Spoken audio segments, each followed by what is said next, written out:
Welcome to the Megyn Kelly Show. I'm Megyn Kelly. Last week, I watched the entire 4-hour American Health and Nutrition Roundtable that was hosted by Senator Ron Johnson. It was fascinating. It was on the heels of our having Casey Means on this show, Dr. Casey Means, and discussing her book, Good Energy, which is a must read.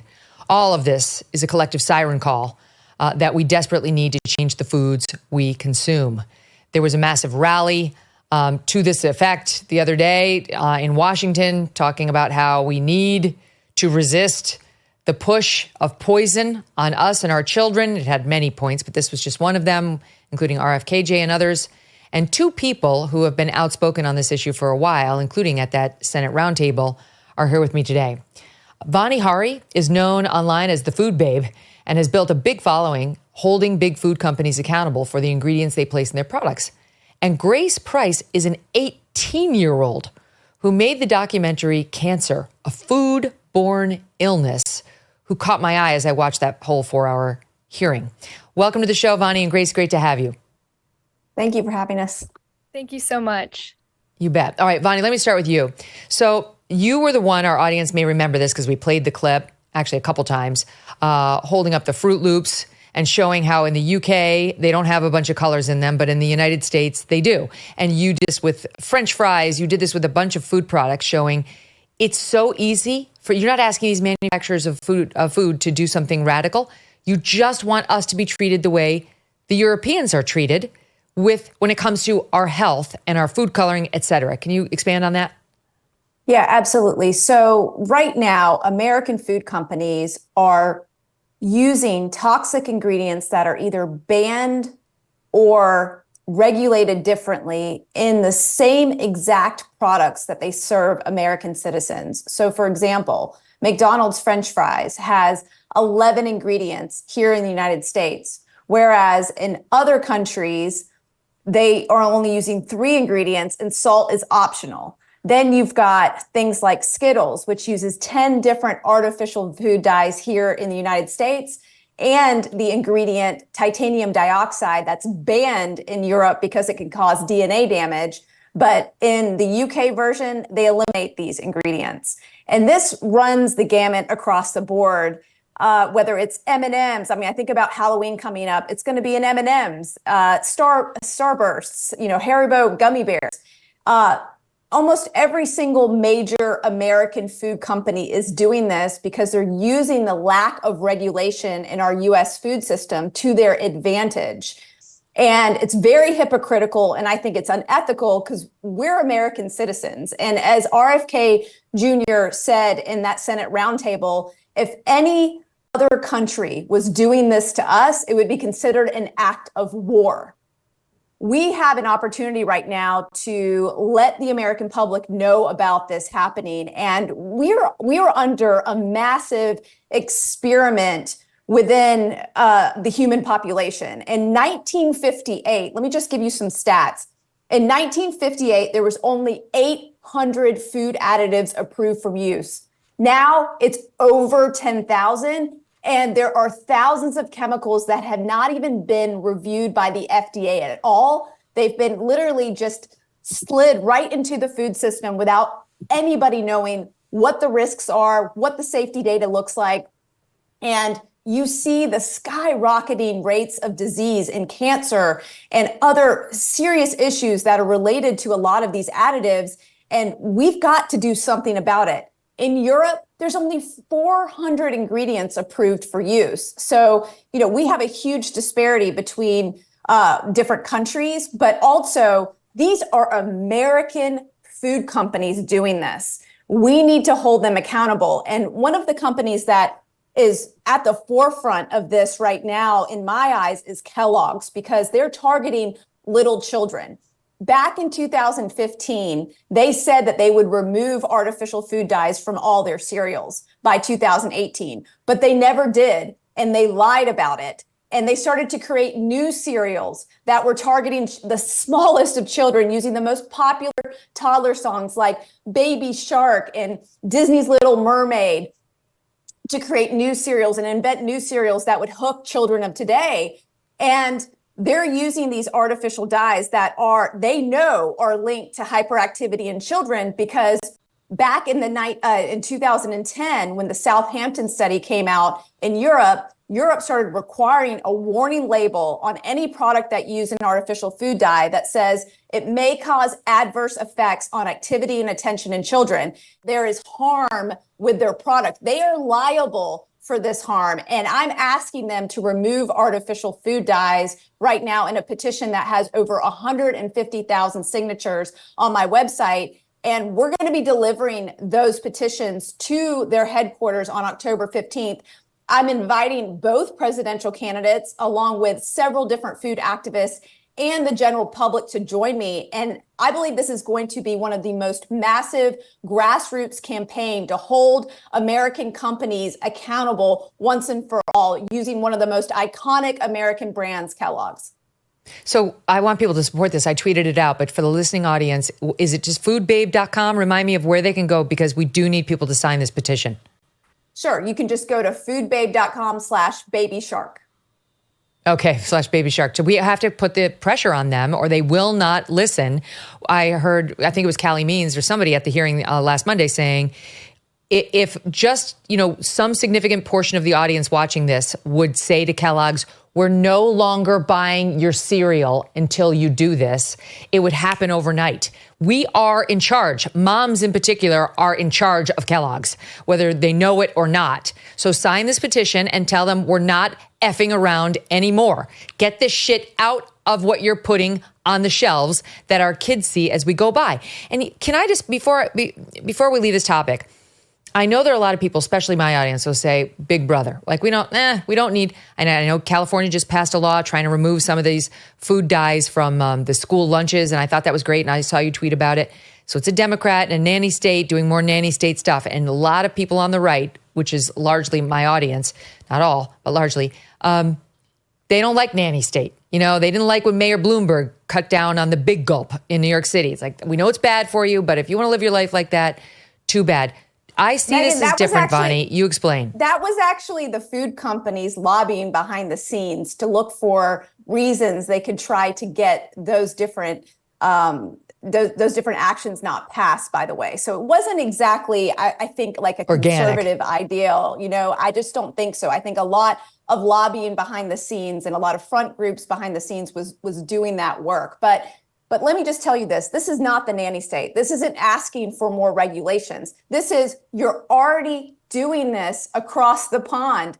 Do it for us. Why are you poisoning American children and giving other countries' children's better, safer ingredients? This is a rigged system. This is not about creating more regulations. This is about doing what's right as an American company. And there's no point of these ingredients, right, Vani? It's not like we want them to take the sugar out of Fruit Loops. No, you're putting in totally useless dyes to make it more marketing or more marketable or attractive to children, which are unnecessary. Or if you really want them to be colored, you can use vegetables to color the Fruit Loops, the same as is done in some other products. I have both the Fruit Loops right here. Let me just show you. So this is the United States. Actually, this is the United States version, and this is the Canadian version. So let me just show you the differences in these. So this is the Canadian color right here. This is the U.S. color right here. You can see the subtle differences in color and how much brighter the U.S. version is. Looks neon. Yes, it is. And in focus groups, guess which product children ate more of? This one. And so not only are they using it for a marketing tool, they're contributing to obesity. This is sugar-laden cereal. This isn't the healthiest thing on the market someone can eat, even though the CEO of Kellogg's wants you to eat it for dinner in terms of all the inflation that we are experiencing as a country. I mean, this is something that is completely has to change. As Americans, we should say we've had enough. We need to rise up and tell everyone about what's really happening with the American food supply. And again, it's not just Kellogg's, but I think if we use Kellogg's as an example and they lead by making this change, I think other companies will follow suit. And I think they have a real opportunity here. I don't think they're going to want to have the massive grassroots rally that I'm envisioning at their front doors. So Kellogg's, if you're listening, now is the time to make the change. You're going to have to do it in California schools. Now it's time to do it across the board. Like you said in 2015, keep your promise. It's time to remove the dyes. And Grace, so as I said in the intro, had never, forgive me, heard of you, but I saw you speak and I saw everybody speak. I watched the whole thing at that here and I was like, who is this young woman? Like, who's like at 18, you've already done a food documentary and it's talking about how the problem with what Vani is discussing is not just, well, that stuff, that doesn't sound great. You know, maybe we don't want titanium dioxide, which we put in our sunscreen, to be in our food. It's killing us. That's the point that really got your attention as a young girl. And you did this whole documentary. I'm going to show the audience just a little bit of this. In this piece of the documentary called Cancer, a Food-Borne Illness, Grace talks about what Twinkies and Clorox have in common. SOT 34. Did you know that the chemical we use to bleach the flour inside of Twinkies is the exact same chemical utilized to create our most common disinfectant, Clorox? Oh, and by the way, the chemical is chlorine gas.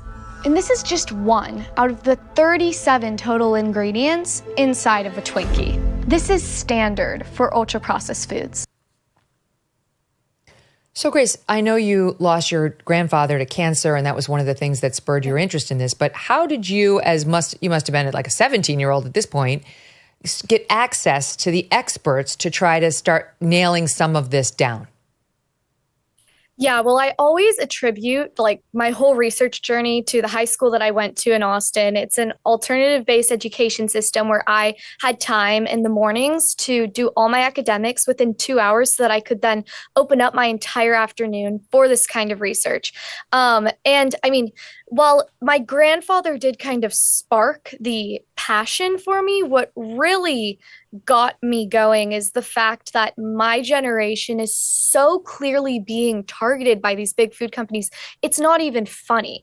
And it made me so angry that I just continued down this rabbit hole of research where I was reading these things that it's not that crazy to find. I mean, I'm no smarter than your other, average teenager. I just know how to use Google. So I was searching up these things, learning like, oh, great, Twinkies have the same chemical that's in Clorox, or, oh, the same amount of sugar in orange juice is actually equivalent to just drinking a bottle of Coke. It's those kinds of things where you're like, how have I been thinking so differently my whole life? And you realize, well, we've been lied to, and I really hate when people tell me like, well, technically it's everyone's choice if they want to eat a donut. It's not, it's just your fault. Like you teenagers, you just have terrible diets and y'all need to own up to it. But it's not your fault when the system is rigged against you. Like if we're playing the game of life, teenagers had a very late start and all these big food companies are just flat out cheating. So there's literally no way for us to go against this without trying to demand some change right now. And I mean, the only other time I've seen this in history is when you look at big tobacco. I always say that ultra-processed foods are the new cigarette for my generation. And people, that really seems to trigger something within them because I think they know it's kind of true. And we now have research showing that the big tobacco industry actually bought big food companies like Kellogg's and General Mills I think it was General Mills and Kraft. And they used the same kind of tactics that they had deployed, with all of their tobacco industry product development for these foods. And then they just exited in 2001 and impacted literally every other big food company in the way that they develop their foods so that they're highly palatable and addicting. And they targeted kids, just like how with cigarettes, they would target kids by putting these signages saying, oh, go smoke a cig at children's eye level. Now they're just paying off dietitians on TikTok to promote cereal. So, I mean, it's the same thing. We're going through the same motions, but people don't want to accept it because that's freaking scary if it's as deeply entrenched within all this corruption as the whole tobacco scheme was, which I found. What's so really awful about comparing it to cigarettes is it's like ultra processed foods are your generation's cigarettes if in a world in which cigarettes were given to babies and toddlers and force fed to them in the lunchroom when they go to school, and then again at night at the dinner table, and were almost impossible to get around having. I mean, it's just, and this was one of the points that they were making. I think Callie Means raised this at the hearing, that especially if you're lower income or if you need government assistance on your lunch program, you are getting spoon-fed the most disgusting, harmful stuff on earth. The government pays for it, and no one gives a damn what's going to happen to you as you balloon in obesity and with disease. So it is a problem, not just for us grown-ups, but really for children all across the country. Yes. No, it definitely is. And I think your point about us being given these as children, I mean, baby formula itself has these highly reactive, easily oxidized polyunsaturated fatty acids. Like that's the primary source of fat from seed oils within them. So we're giving these to babies. These fats get stored in our cell membranes. They wreak all sorts of havoc.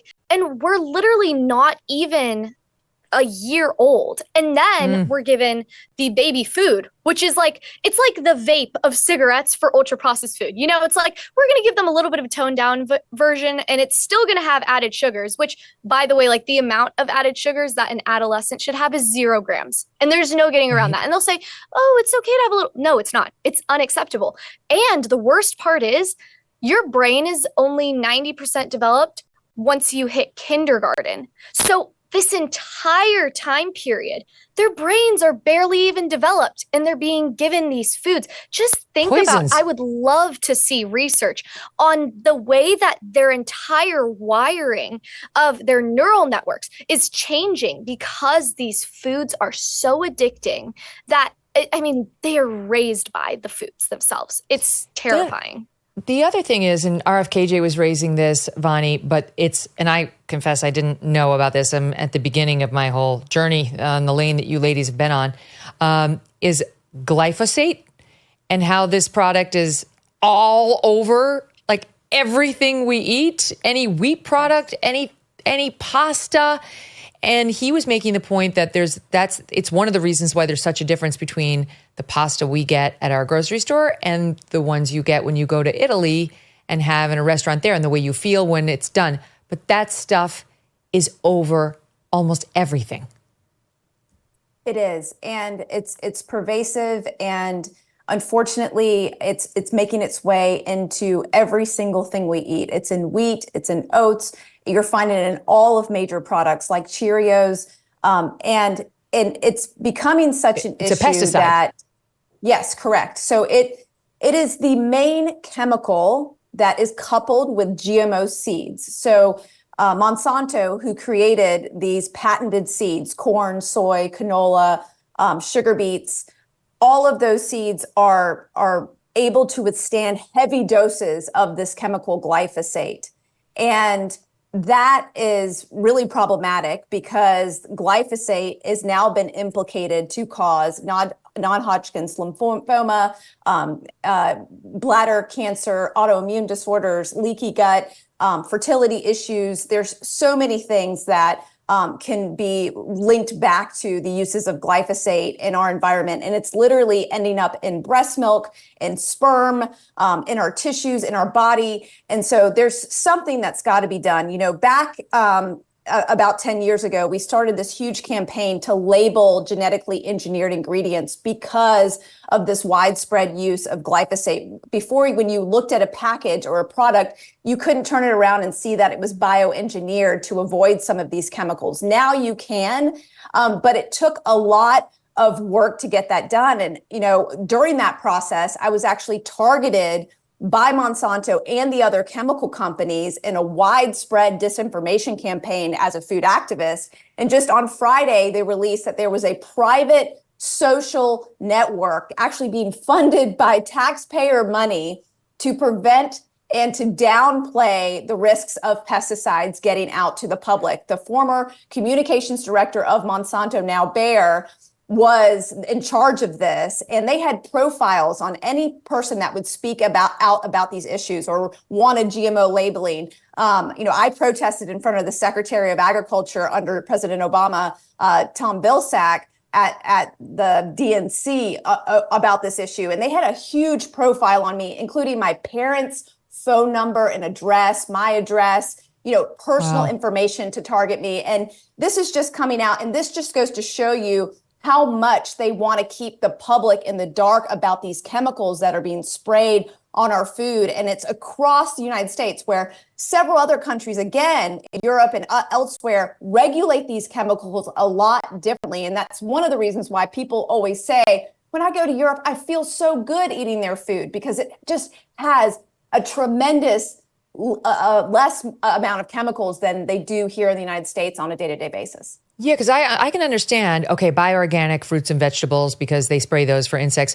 I mean, honestly, it didn't even occur to me that like your pasta may be covered in pesticides because of the way they grow wheat. I mean, literally, this is a new thought to me. Holy cow.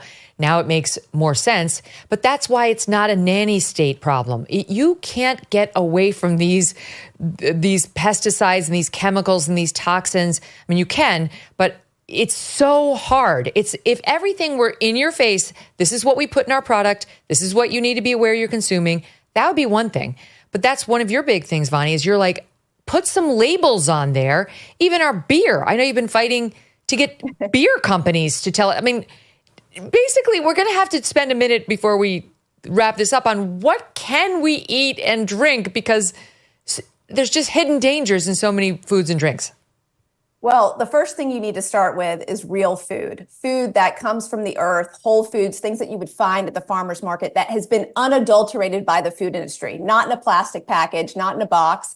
And if you start there and you make the majority of your diet those types of foods, fruits, vegetables, nuts, seeds, dairy, meat, beans, you will be tremendously so much healthier. And when I did that, I went off 9 prescription drugs and felt better than I've ever felt in my life. For most of my life, I've been walking around like a zombie. I had 2 surgeries in my early 20s and finally hit rock bottom.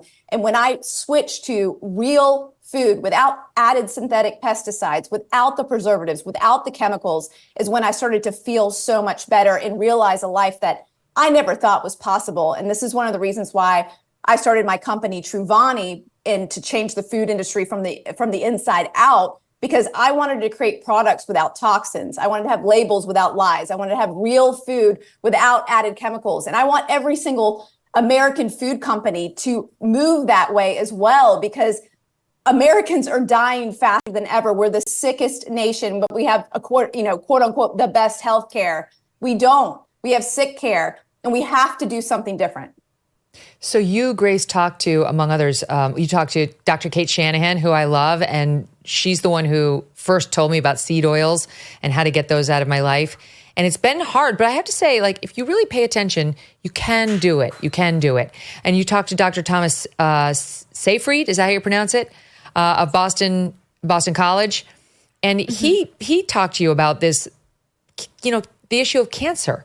And you have a bunch of sound bites in the documentary you did with people saying, it's probably genetic, right? Like most cancers are probably genetic.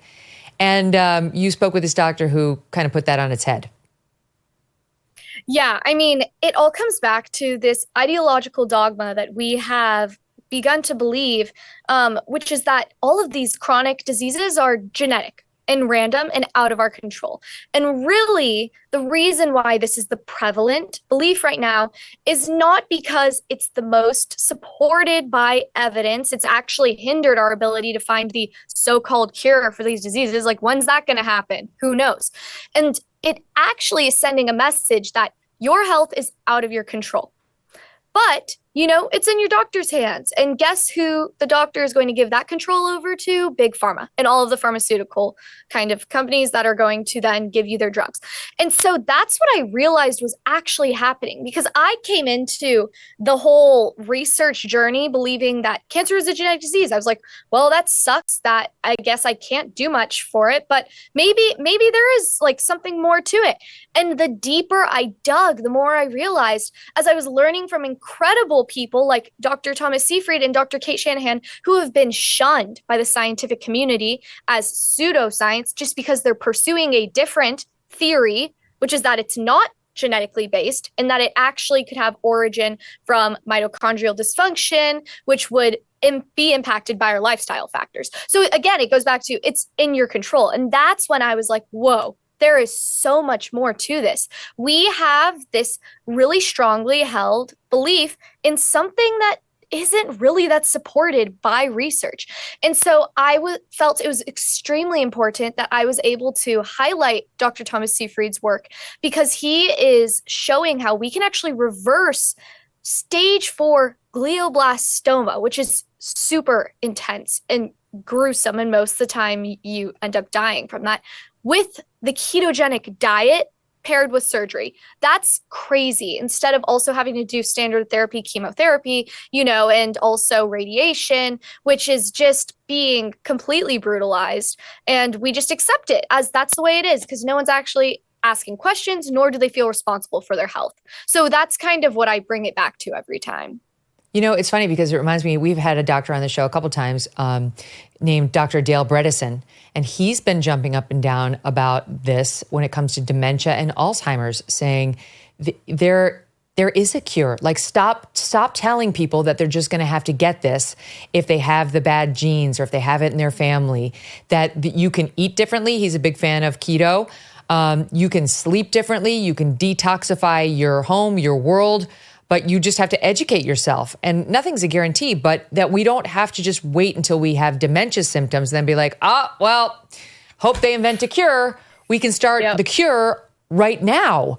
Can I ask you, before I go back to Vani, about Halloween, Grace, because you're still young, you're still 18, and a lot of us are parents, and we're like, this is like your hell. You guys must be like, oh my God, what are we doing? I call it the holiday death aisle. When I go down the grocery store and you see all the Halloween candy, it's the holiday death aisle, and they repeat it. It's Halloween, then it's Christmas, then it's Easter, then it's Valentine's Day. It's the whole thing. It's the holiday death aisle. So since you're closer to our children's ages, Grace, how exactly would you suggest we navigate that when it comes to our children? Yeah, I'm going to steal that line from you, Vani. That's great. I mean, I would say that you've got to start by giving them something real, because kids, if they've been fed all of these crappy ultra processed foods their whole life, they don't actually really desire anything real, because that's what they think food is.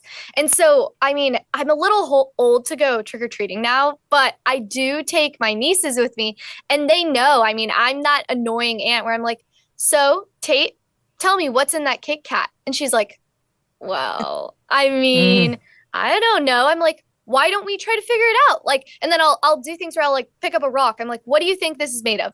Like, would you eat this? Do you want to just put things in your mouth that you don't actually understand what is within that? And so then it's really just getting people to think. Like, you just got to be like, hey, let's wake up, guys. I'm in a college dorm now, and I'm trying to convince all of my dorm mates to stop eating Kraft mac and cheese. It kills me, guys. They pour out the cheese concentrate. I'm like, what the heck is cheese concentrate? Does anyone truly know? No, they have no clue. And so I don't care. I'm already labeled the health food girl, and people know that, but I already kind of changed the snack landscape of our food, and I'm just going to keep trying to make small level change like that, especially within school cafeterias. That is a really big focus of mine. I think as parents, we can basically just say, do your trick-or-treating, understand, enjoy that night, and the bag magically disappears a day or two later. What do you think, Vani? So no, here's what we do at my house. So I have a 3-year-old and I have a 7-year-old. And so we have the switch that comes, and she's been coming since my daughter started trick-or-treating. So it's been 5 years or so. So it's part of the tradition. And because she's, the daughter of the food babe, she knows about all this stuff. So she knows about chemicals in food and ingredients. And we always swap out a lot of the toxic versions for the healthier, less, ingredient intensive version. So there's some great brands out there. Yeah. Tell me. Unreal. Yeah. Unreal is a great brand. I love Unreals. I love the coconut Unreals. Yes. And they make a lookalike for Snickers, which I love, and then They have M&Ms that are unreal. Yep. They have peanut butter cups that are unreal. I like Justin's peanut butter cups. I love Yum Earth. They'll make lollipops and little like gummies and jelly beans and things like that. So there's so many different options. And I actually have a lot of those swaps on my website and on my Instagram page. And I'll be posting those as we're entering October. But the Switch Witch will come right after Halloween ends, and they put in all the bad candy, and the Switch Witch broom goes faster if it's even worse, like the worst of the worst candy in there. So they know we go through and we talk about the ingredients, we put it back in their basket, we leave it by the door, and in the morning when they wake up the night after Halloween, the Switch Witch brings a toy, a coloring book, something fun. It's like Christmas. All right, for them, now I got news for you. As now the mother of a 15-year-old, 13-year-old, and 11, it gets harder, right? Because they're like, hey, maybe it's a gift card. I don't care. It's delicious, right? And but how about that? Because as I listen to all of this, I think these are all great changes to start making in our lives, and we can do a lot of this, and we can really change the way we eat. But my own feeling is, but we can still have Halloween, and we can have chocolate birthday cake. Like we can do some things here or there that are, that aren't going to completely wreck it. Am I wrong on that, Vani? No, I don't think you should poison the neighborhood children. At least at your house, I think you should choose some artificial-free dye. My home is going to be egged. No, it's not. There are really yummy things out there. You can go to Sprouts, you can go to Whole Foods, you can go to Trader Joe's and find any of this stuff there. Even Costco has it now. I mean, those unreal, little coconut bars that you like, they have huge boxes of those at Costco that you could give out at Halloween. So I think you're going to be surprised. I think kids are going to really like it. I love Lesser Evil has a little bag of popcorn, made with coconut oil, 3 ingredients. It's really delicious. I mean, and then giving out like little waters and things like that when kids are running around the neighborhood, they appreciate that kind of stuff. So there's always a different thing that you could, vote with your dollars at your own house. Now, if you decide to let go and eat, whatever the Butterfinger, that's on you, Megyn. But I definitely am going to eat a Butterfinger here or there. I can't go full hog. What's the point of living? I like a little badness, but maybe in a year after I'm on this same journey where I don't have any of the hateful eight inside of me, I will feel about it the way you guys do, where it's like, I would never let that touch my lips. Right now, I'm still like, I'm an abuser. I'm a user still. But I'm telling you, I definitely will steal some of that candy. There is an alternative for almost every single person's craving, I believe, because I tell you, the Food Babe lifestyle, and Grace, I know you too, because I've had dinner with you, but we don't have a life of deprivation. We're eating real food. We're having things made with real ingredients. We're eating ice cream. We're having pie. We're having cake, but we're just eating it with real ingredients. And that's what we need to get back to is we need to eliminate the chemicals from our diet and go back to real foods because real things taste amazing. I mean, I think about my True Vani bar that I created called the Only Bar. We're using ingredients that you would find in your own kitchen. We're sweetening it with maple syrup, something you would find in your own, refrigerator. And that's what we need to get back to. Here's what you need to do, Vani. Here's what you need to do. You need to connect with like a billionaire, like Nicole Shanahan. She's RFKJ's running mate. And you guys need to come up with a grocery store chain that actually is Whole Foods, unlike the one that goes by that name now.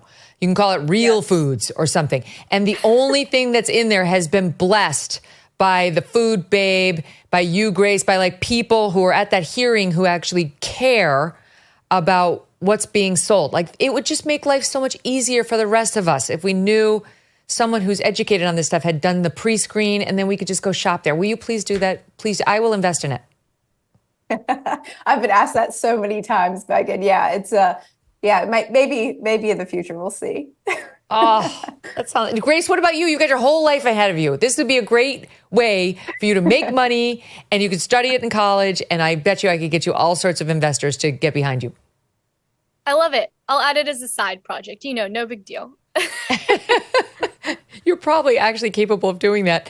You guys, thank you both so much. I love the information and I really appreciate you putting so much effort into this so the rest of us can be the beneficiaries of your good work. And don't forget, go to foodbabe.com, right, Vani? Foodbabe.com. That's right. To sign that petition. And let's remind Kellogg's who's in charge. All the best to you both. Thank you. Thank you, Megyn. Okay, so don't forget, foodbabe.com. Go ahead and do it. Just Put your name on there. Screw you, Kellogg's, for poisoning our children. That's my opinion. The MAHA movement is growing, right? I mean, this is all part of Make America Healthy Again. We've talked to Nicole Shanahan. We, of course, talked to RFKJ many times. We've spoken with these two amazing women. We watched that hearing, brought you some highlights. Please, please, please, stay informed on this stuff. No matter what happens in this presidential election, this is real. Casey Means, we're going to get Callie on. This stuff is important. It's important for your wellness, for your children's wellness, for you having a long and prosperous life. And it is going to require some work of us all, but I feel like if we do it together over the next year, a year from now, we're all going to feel better and be living better and better longer, which is great. Okay, let me know what you think. Email me, Megyn, Megyn, @megynkelly.com. See you next time.